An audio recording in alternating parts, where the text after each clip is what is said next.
İndi Nizami rayonunda elə eyni rayonda başqa bir məsələyə nəzər yetirəcək. Qaraqarayev prospektində səki var. Amma insanlar o səki ilə gedib gələ bilmirlər. Sanki bu səki piyadalar üçün yox, ağaclar üçündür. Baxın. Səki piyadaların təhlükəsiz keçidi üçün nəzərdə tutulub. Amma bu səkidə ağaclar bitib və mən səki ilə hərəkət edərkən gəlib ağaclara ilişirəm, sual yaranır. Əgər mən bu səki ilə hərəkət edə bilmirəmsə, bu səki nə üçündür? Bu səki nəyə lazımdır? Xanım, niyə səki ilə hərəkət etmirsiniz? Siz az öncə bu səkin qırağından keçəndə gördünüz, avtobus siqnal verdi də. Bəli. Avtobus yəni görür bizi, vurmaq ehtimalı da var da, böyük ehtimal. Bu səkini çəkiblər, amma orada da ağaclar əkiblər. Yəni düz çıx səsi ilə getməyə yer yoxdur axı biz səki ilə gedək. Özü də yol qırağı, sürətli yol qırağı. Əziyyət çəkirik də, maşın yolu ilə gedirik də, göz qabağında. Hər anımız təhlükədir. Qaraqarayev prospektində dar bir səkidir. Bir adam güclə bu səkidən keçir. Səkin ortasında isə ağaclar bitir. Ağaclara çatanda məcbursan ki, yola düşəsən. Bu yolda isə nəqliyyat vasitələri hərəkət edir və təhlükə yaranır. Ağacların səkin ortasında bitməsi onu göstərir ki, əvvəllər burada normal bir səki olub.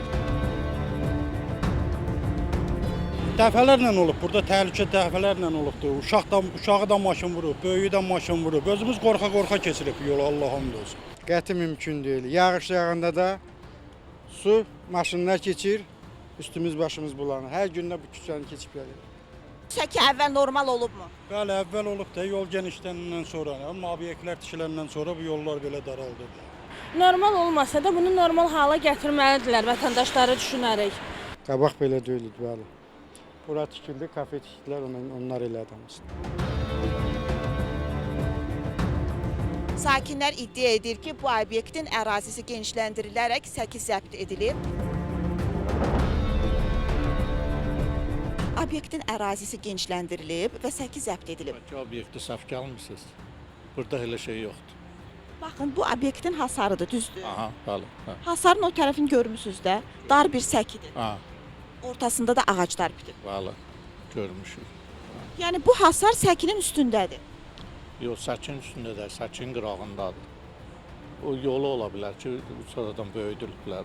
Nizami rayon icra hakimiyyətindən bildirildi ki, səkidə ağacların gediş-gəlişə maneə törətməsi ilə bağlı vəziyyət uzun illərdir mövcuddur. Ağacların başqa əraziyə köçürülməsi üçün dəfələrlə aidiyyət üzrə müraciət edilib. Ekoloji Ekspertiza Agentliyinin əməkdaşları səkiyə baxış keçirib. 1 ayland və 5 akasiya ağacının orada qalması barədə rəy bildirib. Yolun kənarında yerləşən obyektlərə gəlincə, onlar müxtəlif vətəndaşların şəxsi mülkiyyətindədir, deyə icra hakimiyyətindən məlumat verilib.